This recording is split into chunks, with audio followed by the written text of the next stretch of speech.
మాజీ మంత్రి విడుదల రజనీ గారి మీద అయితే ఒక అట్రాసిటీ కేసు అయితే నమోదైంది. ఏం చేశారు ఈవిడ, అసలు ఏం చేశారు ఈవిడ మీద అట్రాసిటీ కేసు ఏంటి, కావాలని పెట్టించారా ఏంటి అనేది అయితే మనం ఒకసారి తెలుసుకుందాం. అండ్ గతంలో ఈవిడ మంత్రిగా అయితే వైద్య మంత్రిగా అయితే పనిచేయడం జరిగింది, ఆరోగ్య శిశు సంక్షేమ మంత్రిగా అయితే పనిచేయడం జరిగింది.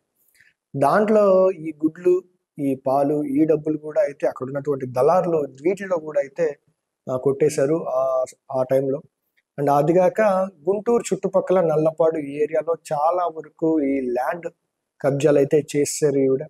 ఈ కేసులు ఏవి కాకుండా ఒక చిన్న కేసులో అయితే ఈవిడ మీద ఒక అట్రాసిటీ కేసు అయితే నమోదు చేశారు. అండ్ పెద్ద పెద్ద పనులే చేశారు. బట్ ఒక చిన్న విషయం మీద అయితే ఒక పెద్ద కేసే ఈవిడ మీద అట్రాసిటీ కేసు పడింది. ఒకసారి మనం గమనిద్దాం. మాజీ మంత్రి విడుదల రజనీపై చిలకలూరిపేట పట్టణ పోలీస్ స్టేషన్లో SC/ST అట్రాసిటీ కేసు నమోదైంది. లాకప్ లో తనను up and town CI Suryanarayana కొడుతూ హింసిస్తూ వీడియో కాల్ ద్వారా ఆవిడ ఎమ్మెల్యేగా చూస్తూ ఆనందించింది అని చెప్పి, ఆవిడే చేయమంటేనే నన్ను టార్చర్ పెడుతుంటే అది పోలీసు వారు చిలకలూరిపేట టౌన్ సిఐ సూర్యనారాయణ గారు కొడుతూ ఉంటే ఆవిడ వీడియో కాల్ చేసి చూసి ఆనందిస్తూ ఉంది అని చెప్పేసి అయితే ఆవిడ మీద SC/ST అట్రాసిటీ కేసు పెట్టడం జరిగింది.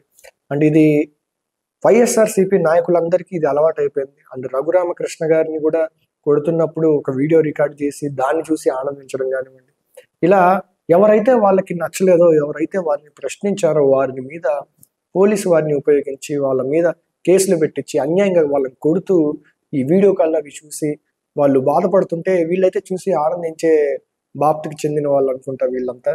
అండ్ ఒకసారి మనం కొంచెం డీటెయిల్ గా చూద్దాం. వారిపై చర్యలు తీసుకోవాలని నియోజకవర్గ టీడీపీ అధ్యక్షుడు పిల్లి కోటి ఇటీవల నర్సరావుపేటలో SP శ్రీనివాస్ కు ఆధారాలు అందజేశారు. ఈ నేపథ్యంలో రజనీతో పాటు సిఐ సూర్యనారాయణ అని ప్రస్తుతమైన సైబర్ క్రైమ్ సిఐగా అయితే పనిచేస్తున్నారు ఒంగోలులో.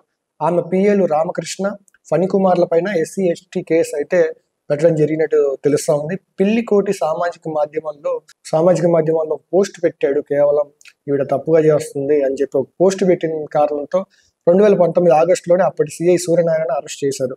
వాళ్ళ అధికారంలోకి వచ్చిన వెంటనే 2019లో అప్పుడు వెంటనే ఇతన్ని అరెస్ట్ చేసేయడం జరిగింది, అతన్ని ఇబ్బంది పెట్టడం జరిగింది. దాన్ని మళ్ళీ వీడియో రికార్డ్ చేసి ఆనందించడం కూడా జరుగుతూ ఉంది.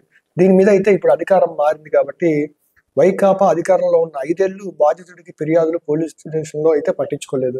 సార్ నా తప్పేం లేదు అని చెప్పినా కానీ, సార్ వాళ్ళ మీద కేసు పెట్టండి ఇలా చేశారన్నా కానీ వాళ్ళైతే పట్టించుకున్న సిచ్యువేషన్ లేదు. కేవలం అధికారంలో వాళ్ళు లేనప్పుడు వాళ్ళ మీద పోస్ట్ పెట్టారని ఒక టీడీపీ అతన్ని ఇలా కావాలని అధికారంలోకి వచ్చాక ఇబ్బంది పెట్టి పోలీసు వాళ్ళకి వీడియో కాల్ చేసి మరి అతన్ని చూడడము, దాన్ని ఆ రాక్షస ఆనందాన్ని అనుభవిస్తూ ఉన్నారు ఈ వైఎస్ఆర్సీపీ నాయకులు.